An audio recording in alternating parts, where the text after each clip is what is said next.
बिस्मिल्लाहिर्रहमानिर्रहीम अल्हम्दुलिल्लाहि रब्बिल आलमीन वस्सलातु वस्सलामु अला सय्यिदिल अंबिया वल मुरसलीन अम्मा बाद फ़अऊज़ु बिल्लाहि मिनश शैतानिर रजीम बिस्मिल्लाहिर्रहमानिर्रहीम अस्सलातु वस्सलामु अलैका या रसूल अल्लाह व अला आलिका व अस्हाबिका या हबीब अल्लाह। सामीन एहतशाम, पिछले सबक में हमने मुरक्कब की इब्तिदान जो दो किस्में मुसन्निफ़ ने बयान की थी, ख़बर व क़ज़िया और इंशा, इसकी वज़ाहत हम मुकम्मल पढ़ चुके थे। इंशा की जो 6 किस्में बयान की गई थी उनकी तारीफ़ात अमसिला भी हम पढ़ चुके हैं।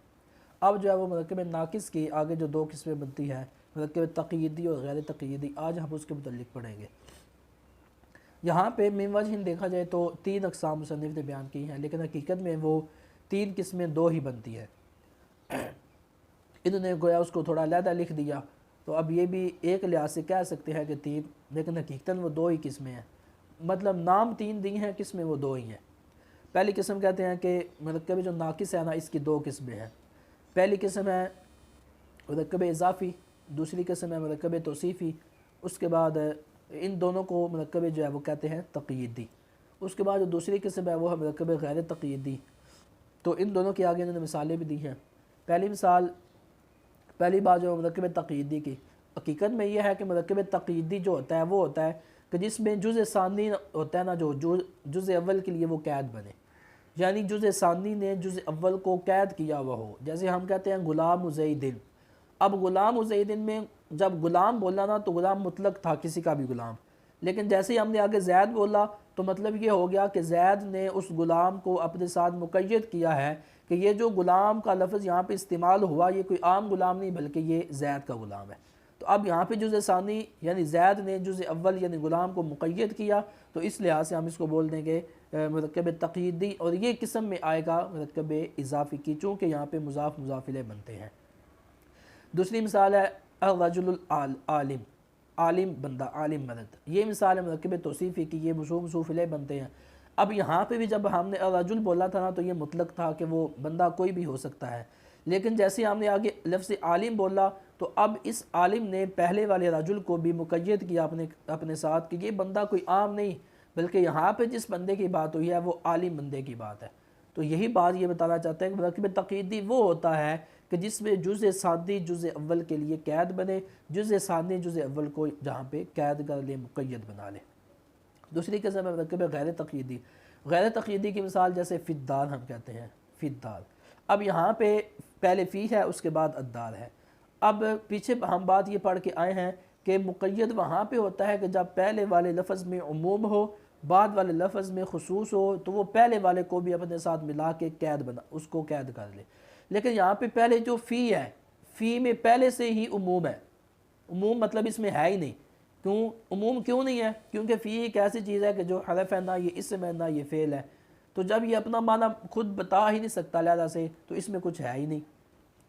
बात वहाँ पे वाज़ी होती है जब पहले वाले लफ्ज़ में उमूम हो, बाद वाले में खुसूस हो, बाद वाला लफ्ज़ पहले वाले को अपने साथ मुक़य्यद कर ले। अब यहाँ फ़ी में उमूम उस अंदाज से है ही कोई नहीं, क्योंकि हरफ है ना, और हरफ जो होता है वो किसी के लिए किसी के गैर में वो नहीं आता। फ़िद्दार आप बोलेंगे घर में, घर ने फ़ी को कोई मुक़य्यद नहीं किया यहाँ पे, जबकि ग़ुलाम ज़ैद में सीधी सी सिंपल सी बात है, वाज़ेह समझ में आ रही है कि ज़ैद ने ग़ुलाम को अपने साथ मुक़य्यद कर लिया। तो इसी को यहाँ पे मुसन्निफ़ ने बात बयान की है, और आगे ये बात इन्होंने कहा है कि यहाँ तक जो है ना वो अल्फाज की बात मुकम्मल हो गई है, और उसके बाद जो है आगे मफ़हूम से आगे मानी की बात जो है वो चलती है, तो उसको मुसन्निफ़ आगे बयान करेंगे। अब हम इसको किताब से देख लेते हैं। इससे पहले थोड़ा सा एक मज़ीद अशकाल हम समझ लेते हैं कि यहाँ पे मुसन्निफ़ ने जो है वो बोला कि मिनहा अल-मुरक्कब तक़यीदी का फ़िद्दार, यानी आपने ये बोला कि उनमें से मुरक्कब नाक़िस की एक किस्म मुरक्कब तक़यीदी है, मिसाल दी है फ़िद्दार की। तो यहाँ पे लगता है कि जैसे मुसन्निफ़ से तसामुह हो गया है, क्योंकि जो पहले दोनों बातें की हैं ना, इज़ाफ़ी तौसीफ़ी, वो है मुरक्कब तक़यीदी की। अब ये जो फ़िद्दार वाली मिसाल है ये मिसाल है गैर तक़यीदी की, और सीधी सी बात है कि जब पहले तक़यीदी बयान हो चुका तो उसके बाद गैर तक़यीदी ही बयान होगा, तो लिहाजा यहाँ पे तक़यीदी की जगह पे जो है वो गैर तक़यीदी होना चाहिए था।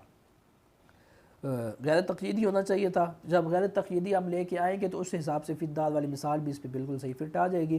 جب ہم اس کو تقییدی پڑھیں گے تو اس وقت آگے مثال بھی صحیح نہیں آ رہی, وہ تقییدی کا بیان پہلے ہو بھی چکا ہے تو گویا یہ تحصیل حاصل ہو جانا تھا. لہذا پتہ یہ چلا کہ یہاں پہ جو المرکب التقییدی لکھا ہوا ہے اس کی جگہ پہ مرکب غیر تقییدی ہے. اس کو ہم کتاب سے دیکھتے ہیں. المرکب الناقص علی نحائن, مرکب ناقص جو ہے وہ چند قسموں پہ ہے. منہا ان میں سے ایک المرکب الاضافی, مرکب اضافی ہے کا غلام زید یا غلام زید بھی کہہ سکتے ہیں جب علیحدہ سے جملہ بنائیں گے, جیسے زید کا غلام. ومنہا ان میں سے ایک المرکب التوصیفی, مرکب توصیفی ہے کا رجل العالم, عالم جیسے عالم مرد. ومنہا ان میں سے ایک المرکب التقییدی یہاں لکھا ہوا ہے لیکن یہاں پہ ہم غیر کو بھی ملائیں گے کیونکہ جملہ تب بھی صحیح بنتا ہے, بات تب بھی صحیح واضح ہوتی ہے. ان میں سے ایک جو ہے وہ مرکب غیر تقییدی ہے کا فدار. وہاں ہونا قد تم بحث الالفاظ, اور یہاں تک الفاظ کی بحث مکمل ہو چکی ہے. والآن نرشدک الی بحث المعانی, اور ابھی ہم تمہاری رہنمائی کریں گے الی بحث المعانی, معانی کی بحث کی طرف.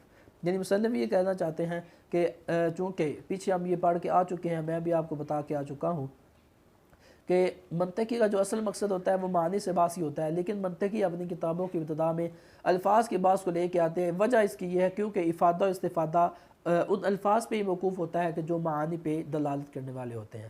تو اس وجہ سے یہاں پہ یہ مصنف جو ہے وہ الفاظ کی بحث کو پہلے لے کے آئے ہیں, اور یہاں تک الفاظ کی بحث مکمل ہو چکی. آگے جو المفہوم, یہاں سے مصنف آگے جو ہے وہ معانی کی بحث کو لے کے چلیں گے جو کہ منطقی کا اصل مقصود ہے. تو اگلے سبق میں ہم انشاءاللہ مفہوم کے متعلق پڑھیں گے. تو اللہ تعالیٰ سے دعا ہے کہ کتاب کو اچھے انداز سے سمجھنے کی ہمیں توفیق عطا فرمائے. آمین بجاہ نبی الامین صلی اللہ تعالیٰ علیہ وسلم.